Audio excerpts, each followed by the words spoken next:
Welcome to Behind the Tools. Here's Tradify CEO and your host, Michael Steckler.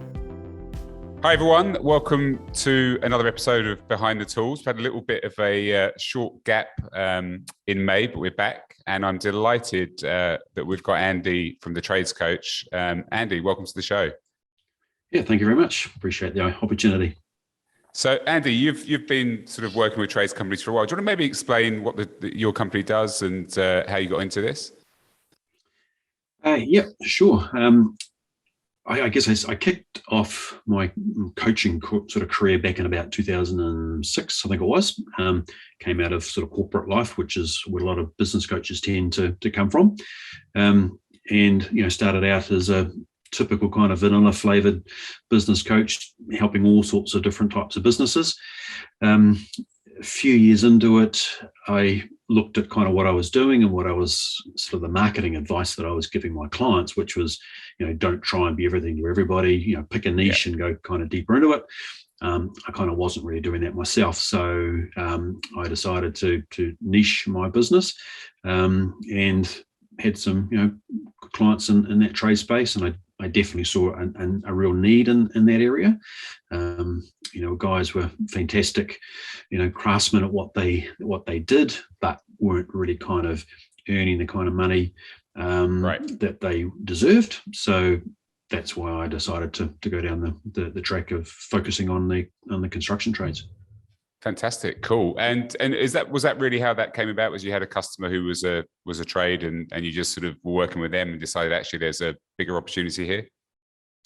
Yeah, that was sort of part of it. I guess I did have a bit of an epiphany, I suppose, of wanting to sort of specialize a bit. It's classic marketing 101 of market segmentation and stuff. And I just felt comfortable in that space. I like dealing with that type of person, that sort of salt of the earth type of sort of tradesperson who, tends to tell you, exactly what they think and wears their heart on their sleeve and stuff. So they're good people to work with. Yep. Yeah. And, the thing I'm sort of interested in is, the sort of common challenges. A lot of our listeners are wrestling with either starting their own business, they're already in the business.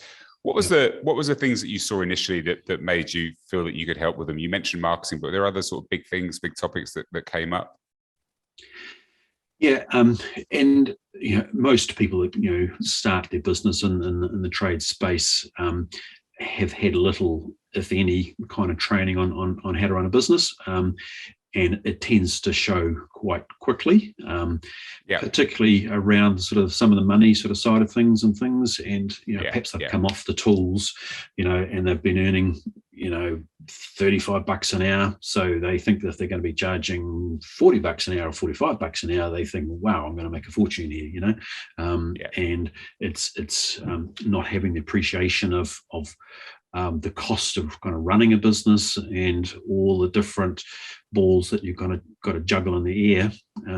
But particularly around that sort of money sort of side of it, that they do get, they need an appreciation of what do they need to be charging for their time, so they can, make a profit and earn a good living out of it as well.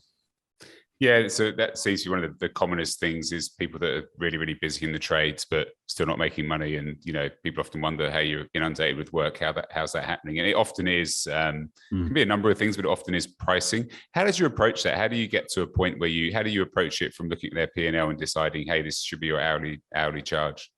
Yeah. I usually start off with what I call a budget overview with my clients, and usually the mere mention of the word budget makes them kind of stick their fingers in their ears and go la la la la la and or head for the hills. But the approach that I take, looking at that business from a sort of 30,000 foot view, is to, in general terms, what does their business financial structure need to look like, and what their what on average they need to be earning in their jobs and things in order to cover their fixed price costs, plus pay them a salary, plus leave some money at the end of the day. And what does that mean as far as that kind of gross margin that they need to be making on their jobs? There's usually at that point there's some real aha moments that people have, and then they can sort of see the pieces fit together, because often, the only exposure they may have to the financials might be what their accountant gives them, at the end of the year, and they give a financial set of accounts. They generally don't understand them. They're prepared for a different reason. Their financial accounts designed just to comply with the tax, laws and things, and designed to, reduce the tax as much as possible. And they may not actually be put together in such a way that it's actually useful from a management perspective. So it's giving them a different perspective to their business, and giving them a few simple numbers to look at. And that usually, with most people, the light bulb comes on, and they start to get it at that point. Yeah, and the gross margin piece makes sense to me. How do you think about, for them, if you're a Sparky, you're a plumber, you're in a different category, how do you think about, do you think much about competitive pricing in terms of what they need to charge, what people expect? How does that sort of come into that? Because that's often the thing that people wrestle with, is they come with a hourly rate, which they've often got from the person they used to work with or work for historically, and they've just taken that rate and said, okay, this is the rate that, plumbers in this area are charging out. How do you think about that? Yeah. Well, you need to be at least aware of what's happening in the marketplace, and it is about getting that right balance. But they still need to understand that just that hourly rate is only one component of their pricing, and it's coming up with that key, gross margin percentage figure. How they get there, can vary a bit. And, we usually go through examples of different sort of pricing with them, and sort of say, well, okay, well, if your client's, saying, well, I'm not going to pay any markup on materials or what have you, okay, that's fine. Don't panic. If you lose on the swings, right, you can gain on the roundabouts over here. And as long as they understand what the target is, and there is more than one way to kind of skin the cat, and they can reach what they kind of need to, or at least they've got that figure in their mind. And if it's a really fantastic project and they really, really want it, and they're going to learn a lot from it, and there may be some work behind it, okay. They may go in at a slightly sharper price, but at least they've made that as a clear management decision, knowing that they've gone in a little bit low, and they've got to pick it up somewhere else. So it's about arming them with the knowledge, so then they can make the right kind of management decisions. They're just not kind of making those decisions kind of on the fly, and they will go in cheap, but then they realize maybe they need to compensate that somewhere else. Yeah, I think it's a really good point. This sort of intentional decision making around whether it's loss making or break even jobs, and you often see that, I think, in kind of newer trades businesses where they're like, we haven't got any customers, we need to do a few jobs to get word of mouth going. We're prepared to maybe make less on those jobs than we might have done. But I think you make a really good point, which is you've intentionally made that decision knowingly, and it might be a 2-week job, and you're like, okay, we're not going to make any money out of this, and you're prepared to do that. I think what often happens is the surprise of, we were really busy for the last 3 months and we've got no money. What happened? And that's just because the time they paid for supplies, maybe they've had a subcontractor, or they paid for their workforce, whatever that looks like at the end of it, they don't make enough money. And then I think it's a good discipline to be able to say no to jobs, right? That just don't fall into the parameters of where you want your gross margin and where you want your profit to end up, which is important. Yeah, I think you're right, and it's knowing that, and like Kenny Rogers say, you got to know when to hold them and know when to fold them, type of thing. It is important there that they've got that base knowledge, because if they don't, the danger is that they just get into a habit of pricing at that kind of level, and they never get up to the kind of the proper kind of levels where they need to be. Right. Yeah. Good to have a Kenny Rogers. I had a Kenny Rogers quote. There'll be a few younger people on the podcast, so you might have to explain who he is, but they can maybe Google that afterwards. Could you give us an example of someone you sort of work? I mean, you've got some great case studies on your website. Could you give us an example of a real case study of someone you sort of came in who was maybe, losing money or not making as much as they thought, that you sort of came in, how you approached that? Yeah, sure. And I've got sort of lots of examples of clients that I work with, and sometimes it's not all about the money. Sometimes Right. it's about just moving them to a better place. And yes, I've certainly got clients who I've helped with in the past who, just thinking of a builder now, won't mention his name, but again, as quite often happens, it was actually his wife who got a hold of me. So yeah. I bumped into her shopping down, because we live in the same sort of area, and she, what do you do, blah blah blah, and things. She saw my vehicle and things. My husband needs to talk to you. Again, he was the typical kind of builder who was, loved what he did, but he was working really, really hard, but really just not really making any money. And went through one of my, what I call a business masterclass process, which is about sort of 3 to 4 months. And it was really pleasing to see that the next time that he got his accounts done, there was an extra 100K in his business. That's significant. What was driving that? Just where did you find 100K?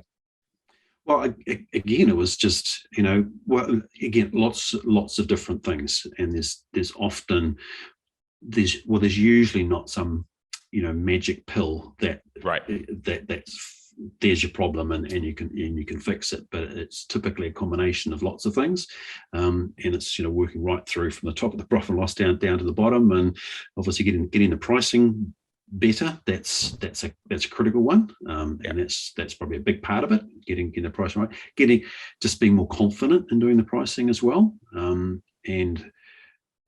giving people that knowledge of what they need to be kind of aiming at. Knowledge is power, and you give you a little bit more confidence to go forward with the right sort of pricing. And then obviously once you've got that pricing right, making sure that profit doesn't leak out the sides, particularly in the operation of the business and things. And, you're not doing extra work for free and all these sort of things. And people are sticking to what they say they're going to do. And because particularly with builders, it's a complicated business. You're dealing with lots of sort of sub trades as well. And there's plenty of opportunities for money to leak out of the process. So it's, getting the pricing right to start with, plugging the leaks, and doing lots of things. The combination of those things is what usually makes the difference. So that was good story there, and he's gone on to continue to be much more successful, which is great to see. I mean, I get huge buzz out of that. That's what really makes it's sort of why I do. This is why I do what I do. It's it's a satisfaction of seeing people kind of change their lives a little bit. And on the other side of the coin, there was working with a plumbing company, and he had gone from one-man band through to had about half a dozen vans on the road. Still was doing everything himself, running the business as if he was a one-man band, basically. And again, it was his wife that contacted me because she was concerned that he was about ready to have a heart attack. He was a young guy, but he was super, super stressed, making good money. So it wasn't a money issue. For him, it was more like, well, we need to change the structure of your business and find out what you're doing, and of all the different stuff that you were doing on a week-to-week kind of basis, analysing that and creating a new kind of part-time office manager type position in the business, that so he could focus on the mission critical kind of stuff that he wanted to do, and all of the stuff, arranging the Warren of Fitnesses for the vans and stuff, which he was still doing, was done by somebody else. So again, that's a common Yeah, it's and that actually, I think you've hit a good point, which is it's not always about, I mean, we're talking about improving your pricing and obviously making more money, but it's actually often people make plenty of money, but it's the stress of hours and lack of sort of personal life that they get from being a, you know, either a sole trader or if they've got, even if they've got several people. And often it is the stuff you're referring to, it's the admin stuff, which they neither like or often don't like and sometimes aren't good at as well, which is a really bad combination. So I think identifying who that person is and bringing them in, even if it's part-time to begin with, it seems to be a big win. And in many ways, it's sort of why we set, you know, this business was set up was to, you know, we have the phrase, give tradies their life back, but we actually genuinely mean that. For many it's to optimize growth and drive more revenue. But for a lot of people, actually, it's just about how they get some hours back so they don't spend all their hours, you know, working and then coming home in the evenings and weekends, catching up with paperwork. So yeah, that sort of office manager role is really, really important and something that many trades, I think, could benefit from as they get bigger. For sure. Yeah, definitely. And you know, delegation is always a challenge to a lot of business owners, because there is that Superman mentality, often particularly with guys, that, you know, if it has to be me type of thing. Nobody can do it as well as I can, blah, blah, blah. And so we need to go through a process with those people to address the mental side of delegation first, you know. Then it's the physical side of the delegation. Plus, you know, obviously with things like Tradify is, you know, great tools to help in the automation sort of side of it. So there's, you know, delegation and automation. But even with, you know, something like Tradify, great tool, it still needs to be used properly in the business, and it's sometimes the softer people systems around something like Tradify that I can help them with. I'm not, you know, I can't help them so much technically with the Tradify tool, but it's making sure that there's policies and processes on the people sort of side of it to make sure that it's used properly. Yeah, of course. And I think one sort of side comment, which I'm sort of was impressed by, you talked about how you got a liveried van, and that got you obviously a customer. So I think you've embraced that. I think a lot of trades. We spoke to the tradie reps guys in Australia recently, and you know, there's a lot of power actually in marketing. So you're wearing the shirt as well, and that stuff does seem to. I think those sort of random conversations. In fact, you know, we hired a company recently, and it was because their van was parked in the supermarket, and my wife went over and said, "Oh, you do exactly what we need." I think it was hedge cutting or something that after sort of cutting through several electrical cables, she's given up on me doing. There was someone right there, and then it's really powerful. And I think so. Kudos to you for doing that. And then the other sort of, you know, when you think about the trades companies you've worked with, and you've probably worked with quite a few by now. Is there common things that you recommend? Do you have like a list of sort of the top 3 things that you'd say to a trade owner today that they should think about or do? I guess we've harped on a little bit about the number sort of side of it, but you know, I'll keep on beating that drum, because I think that is really critical for a business owner to gain some knowledge in, and I don't try and turn my tradie clients into accountants, and they don't need to be. Obviously, they've got all of those skills there, but it's really, really important as a business owner to be able to have a better appreciation of, you know, kind of what's happening in the business. And you know, I use the analogy with people typically of, you know, you're driving down the road in your ute. You're probably not a qualified mechanic, so you don't know exactly what's happening in the engine and stuff like that, but you've got your dashboard down in front of you, so you can glance down and you can sort of see, you know, what's the fuel level like and what's the speed is, and are there any red lights blinking on the dashboard. They need something similar in their business to be able to give them that kind of feeling of control, that they can sort of know what's going on better. But, you know, again, some people still drive their business as if they're driving their vehicle with a bit of cardboard over the dashboard, you know, and they kind of think, I think I've got enough fuel to get home, but I'm not too sure, type of thing. You know, so I think that's really important. So that would be one.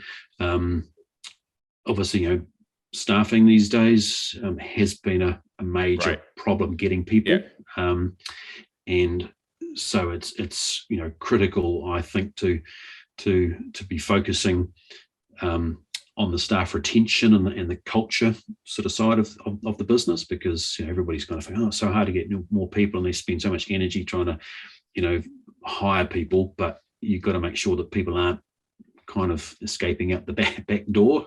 Of course. Yeah. Yep. Yeah. So I think how do you, I mean, it's worth dwelling on that, because that's a really important point that comes up a lot, I think, is around, and it's sort of, Andy, for everyone's background, Andy, you're based in New Zealand, which for a long period due to COVID and other reasons sort of had borders closed. And so it's been even more challenging for people in construction and trades to find the right people and hire them. How have you approached that? So what's your template for helping people think through the importance of culture and how they hire people? Yeah, well, I think it's, and I put together a sort of recruitment and retention guide last year, I think it was, for people, just, again, getting to think longer term strategically about making sure that they've got some, good solid retention processes in the business, and that there is, that they do crystallize what the kind of core values are in their business, because a lot of most businesses have some sort of culture in the business by default. Unfortunately, if you don't kind of crystallize that and work on it, then it can drift a little bit, and it'll tend to drift to wherever the noisiest person is. And unfortunately, if that's a negative kind of person, then that will drag the culture down. Yeah. So it's really important to proactively stamp a positive kind of set of core values on the team, and that helps. In a number of ways. Obviously, it helps to make sure your current guys are a little bit more happier and working together as a team and having a good time and stuff like that, and also performing. It's not all about rainbows and unicorns here. It's there's some positive, some harder edge performance aspects to it as well. But if you can, create that sort of culture, it makes it a little bit easier to attract people to it, because with any luck, you can get your guys to actually go out there and maybe shoulder tap some of their mates and sort of say, hey, come work for us. It's a great place and boss is awesome and we're doing this and this, and we get rewarded for doing extra stuff. So you can start to harness your existing team as some salesmen for you for future positions, rather than just whacking up an ad on Trade Me or whatever and looking for a team player, must have own tools, reliable, blah blah blah. Exactly the same as everybody else is doing. Yeah. Of course. It's a marketing exercise now, or has been the last sort of year or two or three. Finding people is a marketing exercise, and you have to treat it as a marketing exercise. It's certainly not, back in the days where you could put up an ad and reliably get 10 or 15 people apply to it. That ain't happening. No, 100%. And then sort of for those people that are listening that are thinking about going out on their own, they might be in a business with someone else at the moment, working for a large company. What's the sort of advice you give to those people? What's the number one thing you think they should think through before they sort of make that big step of starting their own business? I think, again, apart from the numbers, gaining some skills in there, and finding a good accountant who can help you in that sort of space, good business coach obviously as well. I think it's also important to think about what is your value proposition. What are you going to be taking into the marketplace, and what's the problem that you're going to be helping people to solve, or what is somebody's dream that you're going to help them achieve. So it's important, I think, to be going into business on the basis of it's not about you going into business. It's about potentially your customers, and how are you going to be able to inspire people to hire you, because there's it's still a competitive market out there, no doubt about that. So you have to come up with a compelling proposition for why people want to hire you. So those are a couple of things I think to the financial side of it? Yeah, I mean, the one about the thinking about who your customer is, I think is really, really important. I think understanding what it is you're gonna be, that you can focus on, I think makes a huge difference when businesses go out there. And then, from all the conversations you're having, and there's sort of two sides to this question. One is any trends you're seeing that you think might change things in the future for trades companies, and then there's probably a sort of secondary, less positive question, but clearly the financial market, something that's happening in the world at this present time. Do you think there's an impact on trades, and how should they be thinking about that? Well, certainly the last, I guess the last 6 to 12 months, maybe even the last sort of 6 months in particular, I suppose, have there has been a change in the marketplace. There's no doubt about that. I mean, everybody kind of thought that, when COVID came up, oh my God, it was going to be a recession and stuff like this. And, right. and for the construction industry, it was went the other way. Down here was the other way, So, it was, everybody was spending their overseas holiday money on a new kitchen or something or other. So that was fantastic. And that kind of, that gave the industry another little boost. That is certainly changing from what we hear out there, as far as particularly sort of residential kind of interest is starting to flatten off and dip a little bit and what have you. Inquiry levels coming down for all sorts of factors, inflation and money tightening, and obviously right. The supply lines are terrible. So yes, people need to be conscious of that and hone their business to make sure that they can still be relevant in the space, and maybe come up with a plan B. Okay, if things do start to drop off and we have lesser inquiries, how are we going to react to that and what have you? Right. Yeah. So, that certainly is out there, and people need to think about it rather than just hope that it's not going to affect them and wish for the best. Hope is never a very good strategy. Yeah. Other trend, longer term trends, probably sustainability is a trend that is out there in quite a lot of, obviously a lot of industries, and so there's no reason why the construction trades would be anything different. Construction generally is in the past has not been a particularly sustainable focused industry and stuff, as far as waste and what have you. So that is starting to change. So so there's a trend, and I've got one or two clients, one in particular I can think of, who's builder who years ago started to be focusing on that aspect, and that's put him now in a very strong position, because he's getting people come to him, architects and what have you, who also have that kind of sustainability kind of flavor to them, seeking him out, because that's been his kind of niche. Right. So there's some positives to those. I think it's directionally it's going to be going that way, and there'll be consumers that will demand it as well, which is both a potential threat, but also really just view it as an opportunity, I think, for trades to be able to go after those customers. We always finish on a rapid. I'm quite interested in some of your answers on these rapid few questions. This has been great, by the way, and really helpful. Before I dive into the questions, anyone that's in New Zealand who might be interested in having a chat with you, who's listening, how can they track you down? What's the best way to get hold of you? Yeah, well, probably the best way is just jump on the website, www.tradescoach.co.nz, and there's plenty of resources there on the website they can help themselves to, and there's an opportunity there to request a book in for a strategy kind of session, so there's no cost for that. So that's probably the best way to do that. Yep. Cool. Or grab us, phone us on mobile, 027 688 6721, and I'll see if I can answer the call there. Great. Cool. Right. Thanks, Andy. All right. So if you were in the trades, if you were going to pick a trade with the experience you've had working with trades, what would it be?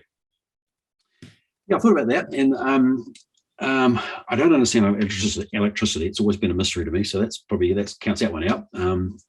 Plumbing, I don't know, a bit messy. So I would pick builder or joiner, maybe joiner. So nice, keep inside with the joinery sort of stuff. So you don't have to be out there in the horrible weather. So cool.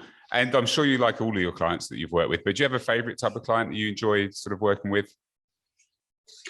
Yeah, I guess you're right. I mean, I've got my clients have all different kind of flavors and different needs and what have you. But for me personally, it's always nice to work for a client that is maybe doing okay, but they want to get better. So they've kind of got that kind of inspirational kind of drive or visionary kind of drive. So that's always a nice thing to work for, because even though they're really good, they just want to get better, and so they're keen to sort of implement new ideas, which is always good. Yeah, cool. And then, there's a lot of myths about coaching and business coaching, all that stuff in general. My experience so far on this podcast is I've spoken to lots of trades that have, whether it's been a local business network or a coach they've met, have only said positive things. It's worked really, really well for them and made a big difference in their trajectory. Any myths that you think you would sort of could talk to that aren't true? Well, people look, I guess, at the cost, I suppose, is right. One aspect. And it's too expensive and things like this. But it doesn't necessarily have to be, super expensive. I try and keep my costs as reasonable as possible. And there are, particularly within New Zealand, there's one or two opportunities to get some co-funding for what I do, which really kind of takes the money issue off the table. To be fair. And so it is about recognizing what I can do is going to be adding significant value, and right. If you don't get sort of 5 to 10 times the kind of payback on what you pay me, then I'm doing it wrong, type of thing. Right.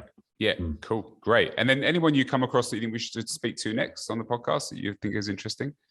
I probably don't want to give any names, but there's probably plenty of people who I've worked with who got some stories and things like this that because I haven't sort of checked with them to be honest. No, that's totally fair. Yeah. Cool. So okay, great. I will circle back to you and give you a couple of names to check with. So I never appreciate it. Yeah, awesome. Yeah, cool. All right. Well, Andy Burrows from the Trades Coach in New Zealand. Andy, we really appreciate it. But this is a great conversation. I think some really useful tips for people to think through. And I think we have lots of international listeners, but if you happen to be in New Zealand and you're in the area, it sounds like it's worth booking a strategy session. Seems like a bit of a no-brainer if you're local to Andy. Cool, Andy. Awesome. Thanks again. Really appreciate you spending the time. And to everyone else, as always, if you could give us any feedback, and if you want to be on the podcast as well, if you're listening and you think you'd have an interesting conversation, please hit us up on the show notes. There'll be an email. You can send us an email. We'd appreciate that. Until next time, thanks everyone. See ya. And that brings us to the end of this episode. Behind the Tools is brought to you by Tradify, job management software for your trade business. If you enjoyed the podcast, let us know by leaving a review, and be sure to tell your mates about it. Email behindthetools@tradifyhq.com if you or someone you know would be keen to join the show as a guest.